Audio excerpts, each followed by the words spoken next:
back. You're watching Prime Property. I'm Nayanthara Rai. It's been 7 years since plans were first made to redevelop Mumbai's Bhendi Bazaar near BYCULLA. Construction is finally underway. Here's Kevin Lee's report on the mammoth project that will be the first to use the new cluster redevelopment norms.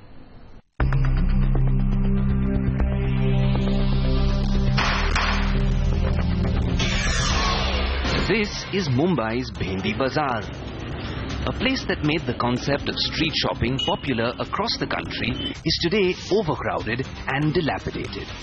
But not for much longer. Well, Mumbai's iconic Bhendi Bazaar is behind me. It's spread over a sprawling 16.5 acres, and this whole area is set for redevelopment and is set to cost 4,000 crores. So let's take a look behind the scenes of this ambitious project.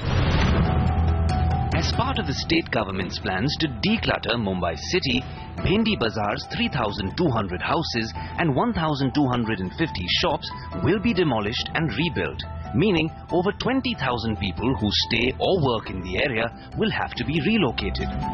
Given the massive scale, this redevelopment will take place in 9 sub-clusters. This is where the new cluster redevelopment norms come in.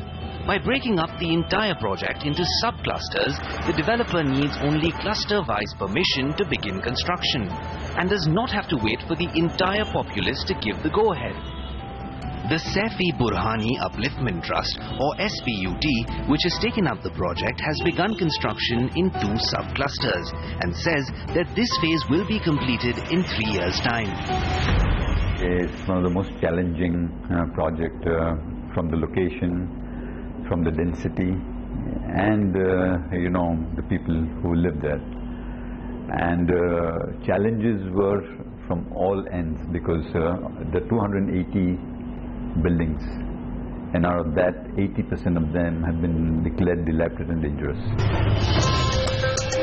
The SPUT has so far demolished 60 of the 280 condemned buildings, and the residents have been shifted to transit camps 3 kilometers away. When we are living in a transit, it is just like a home. So God knows when we'll come over here, how it will be. However, completing the entire project will take 10 years. At the end of it all, 80% of the land will be given to existing tenants and 20% will be used to build free sale towers. It's this 20% that SPUT will use to recover project costs. But there's a lot riding on this much delayed project.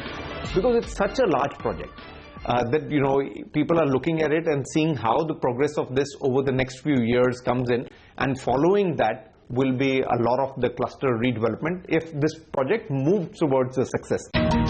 So, what changes can one expect? The new flats will be at least 350 square feet and self-contained, as opposed to the chawls that dominate the area.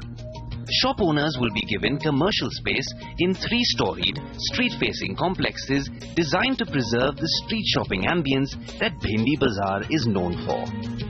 In Mumbai, with Kevin Lee, Ayush Elavadi. Well, with that, we're completely out of time, so I have to wrap up this edition of Prime Property. Do remember, you can always email us your feedback, send your queries, or even experiences with builders that you may want to share. Our email address is primeproperty@network18online.com. You can also tweet me. See you same time next week.